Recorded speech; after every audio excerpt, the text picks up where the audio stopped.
Hello everyone, welcome back to my new blog. कैसे हैं आप सभी लोग। आशा करती हूँ कि आप सभी लोग स्वस्थ होंगे, मस्त होंगे और अपने अपने लाइफ में बिजी शेड्यूल में अपने लिए टाइम निकाल जरूर रहे होंगे। तो जैसे कि आप सभी लोगों को पता है कि मैं थोड़ा हेल्थ इशू था, मेरे फाइब्रॉइड है, यूटेरस में बच्चेदानी में गांठ है, उसका मैं अभी ट्रीटमेंट ले रही हूँ। और वह ट्रीटमेंट ले रही हूँ, यह हॉस्पिटल पड़ता है ग्रेटर नोएडा में, जिम्स हॉस्पिटल है, सेमी गवर्नमेंट है। यहाँ पे पैसे लगते हैं थोड़े बहुत और यहाँ की फैसिलिटी बहुत बढ़िया है। डॉक्टर नर्सेज बहुत ही आपको कोऑपरेट करते हैं। मैं जिस तरीके से हॉस्पिटल चाहती थी, थैंक गॉड कि मुझे उस तरीके से मिल गया है। यहाँ पे किसी तरीके से कोई जल्दबाजी नहीं करते हैं कि आप डिस्चार्ज ले लो, आप जितने समय तक आप रहना चाहते हो, जिस तरीके से आप पूरे कंप्लीट आप रिकवर नहीं कर जाओगे, आपको वह छुट्टी नहीं देते हैं। आपसे खुद से ही पूछा जाता है कि क्या आप छुट्टी लेना चाहते हैं, उसके अकॉर्डिंग सब चीज़ें तय होती हैं। और यह है ऑपरेशन वाले डेज। ऑपरेशन के जब ड्रेस पहना दिया जाता है ना फ्रेंड, उसके बाद तो बहुत ही ज़्यादा एकदम पेनफुल लगता है कि क्या होगा क्या होगा। ऑपरेशन सक्सेसफुली हो चुका है। यह जो ऑपरेशन है, यह मेरा बायोप्सी हुआ है, CA-125 की जांच हुआ है। अभी मेजर ऑपरेशन होना बाकी है। इस ऑपरेशन के 10 दिन के बाद वह ऑपरेशन होगा, जिसके लिए मैं फुली प्रिपेयर हूँ। और मैं आप लोगों को बता दूँ क्योंकि इस तरीके से मुझे पूछा जा रहा था कि क्या आपको किसी तरीके से कोई प्रॉब्लम हो रही थी क्या, कि ब्लीडिंग हो रही थी क्या। तो जी नहीं, मुझे किसी तरीके से कोई प्रॉब्लम नहीं था। हाँ, मेरे जो स्टमक है उसमें थोड़ा सा उभार टाइप का मेरे को फील हो रहा था, क्योंकि मेरे जो फाइब्रॉइड है वह मल्टीपल फाइब्रॉइड्स हैं। तो केवल उसी में ही दिक्कत हो रही थी कि आखिर यह क्यों इंक्रीज हो रहा है। क्योंकि मैं योगा भी करती थी और फिर भी मुझे लगता था कि मेरे जो थोड़ा सा नस वगैरह है उसमें स्वेलिंग आ जाती है योगा करने से। थोड़ा बैक पेन में थोड़ा होता था, बैक पेन भी होता था। तो इस तरीके से थोड़ी बहुत दिक्कतें थी। तो सही टाइम पे हमने ट्रीटमेंट ले लिया और डिस्चार्ज भी हो गए 4 to 5 डेज़ में। और काफ़ी अच्छा अनुभव रहा है इस चीज़ का, तो क्योंकि डर लगता है, ऑपरेशन नाम से ही डर लग जाता है। हमने अपना जो है गुड़गांव से अपना जो ट्रैवल है जो गुड़गांव तक किया, क्योंकि गुड़गांव में मेरे जो हस्बैंड है वो जो प्राइवेट जॉब करते हैं। तो बस अपना जो है कैब वगैरह बुक किया। वहाँ से काफ़ी डिस्टेंस पड़ता है और अमाउंट शायद कैब का 1000 समथिंग लगा था।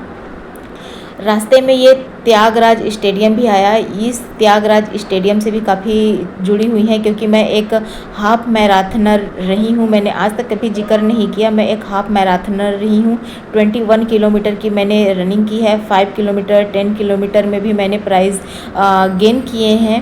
तो अब देखिए कि मैं इतना हेल्थ कॉन्शियस रही हूँ, उसके बावजूद भी ये चीज़ें हो गई हैं।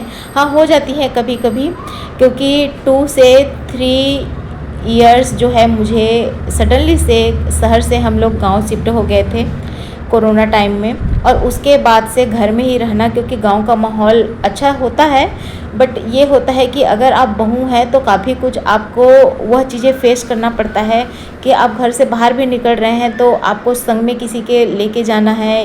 तो इस तरीके से होती हैं। तो कोई नहीं, अब तो ट्रीटमेंट चालू हो गया है। अपना ये सारा मेरा जो है हस्बैंड ला के रख दिए हैं कि आप जो आपको फ्रूट्स जो जूस है वह डॉक्टर ने बोला था कि आप ले सकते हैं। ऊपर से भी आप फ्रूट्स वगैरह जो विटामिन सी वगैरह है वह ले सकते हैं। मतलब कि हर तरीके से खाने पीने में तो कोई कमी नहीं है। तो इस तरीके से खान पान अच्छा रखना पड़ रहा है, टेबलेट्स लेने पड़ रहे हैं। थोड़ा मेरा प्लेटलेट्स डाउन हो गया था, तो उसके लिए कैरीपिल टेबलेट अलग से हमने लिया बिना डॉक्टर के परमिशन के, क्योंकि हम लोगों को पता है क्योंकि अगर प्लेटलेट्स डाउन हो जाते हैं तो और भी डिफ़िकल्टीज आती हैं, BP लो ऑटोमेटिक हो जाता है। तो सबसे पहले यह है कि डॉक्टर की जो मेडिसिन है उसके अलावा भी हमको अपना सेल्फ ट्रीटमेंट प्लस खान पान सेल्फ करना पड़ता है। डिस्चार्ज होने के ये अगले दिन का वीडियो है फ्रेंड्स, क्योंकि अब मेरा नया जगह चेंज हो चुका है। गाँव से अब मैं यहाँ पर आ चुकी हूँ। 1 BH का ये एक PG है बोलना चाहिए। और मौसम यहाँ पे बहुत अच्छा सुहाना हो रहा था। मैं भी बिल्कुल देखिए, बिल्कुल मैं एकदम रेडी होकर आप लोगों के सामने हूँ। किसी को भी डरने की ज़रूरत नहीं है। अगर जो भी फीमेल्स हैं, आप लोग बीच बीच में अल्ट्रासाउंड लेते रहिए और हर एक फीमेल को जागरूक होना बहुत ज़रूरी है। अगर जो मेल भी जो है यहाँ पर हैं, उन लोग भी आप लोग प्लीज़ कॉन्शियस रहें अपनी वाइफ के लिए, अपने सिस्टर, अपने मदर के लिए, क्योंकि छोटी सी चूक भी बहुत बड़ी चीज़ हो जाती है। देखिए, कोई सा भी चीज़ अगर हमारे बॉडी में है तो वो बाद में कैंसरस का रूप हो ही जाता है एक समय के बाद में। 4 to 5 ईयर्स लगे हैं मैं इस जर्नी को, मैं मतलब कि देख रही हूँ कि हाँ, पहले ये छोटा सा था, MM में था, अब CM में है।